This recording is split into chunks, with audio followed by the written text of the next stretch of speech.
Hi everyone!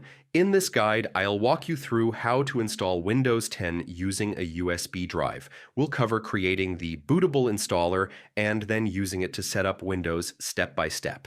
Start by searching for the Microsoft Software download page. Make sure it's the official Microsoft site to avoid any security risks. On the Windows 10 section, click to download the installation tool. Once downloaded, run it and accept the license terms. When prompted, choose the option to create installation media for another PC. Then select USB flash drive. Remember, it needs at least 8 gigabytes of space.